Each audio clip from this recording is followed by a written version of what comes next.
A whiff of dark matter on the ISS. Presented by Science at NASA. In science fiction movies, finding antimatter on board your spaceship is not good news. Usually it means you're moments away from an explosion. In real life, though, finding antimatter could lead to a Nobel Prize. On April 3rd, researchers led by Nobel laureate Samuel Ting of MIT announced that the alpha magnetic spectrometer, a particle detector operating on board the International Space Station since 2011, has counted more than 400,000 positrons, the antimatter equivalent of electrons. There's no danger of an explosion, but the discovery is sending shockwaves through the scientific community.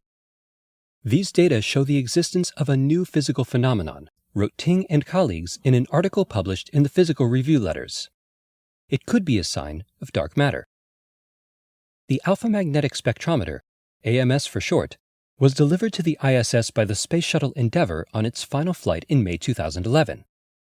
In its first 18 months of operations, from May 19, 2011 to December 10, 2012, the AMS analyzed 25 billion cosmic ray events.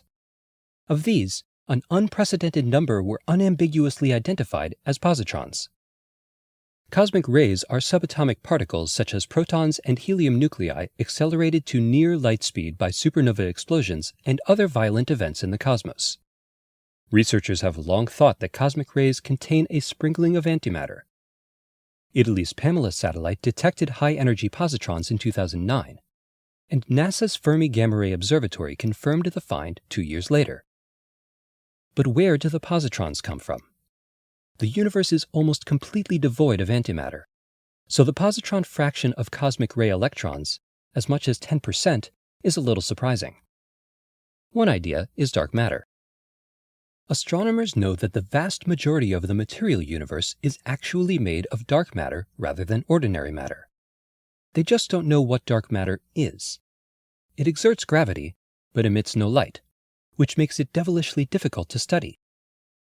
A leading theory holds that dark matter is made of a particle called the neutralino. Collisions between neutralinos should produce a large number of high-energy positrons, which the AMS should be able to detect with unprecedented sensitivity. The accuracy of our measurements is 1%, which is excellent, and we have statistics unmatched by any other spacecraft, says Ting. So far, the evidence supports the hypothesis of dark matter. But, he cautions, it does not rule out another possibility: pulsars. Pulsars are strongly magnetized neutron stars formed in the aftermath of supernova explosions. They can spin on their axis thousands of times a second, flinging particles into space with fantastic energies that accelerators on Earth can't match. Among these particles are pairs of electrons and positrons. AMS can distinguish between pulsars and dark matter, but not yet. We need more data at higher energies to decide which is the correct explanation, says Ting. It is only a matter of time, perhaps months or a few years. Built by scientists from 16 countries with support from the U.S. Department of Energy, the alpha magnetic spectrometer will continue operating for the rest of the life of the space station, at least until 2020. Between now and then, the mystery of dark matter could be solved once and for all.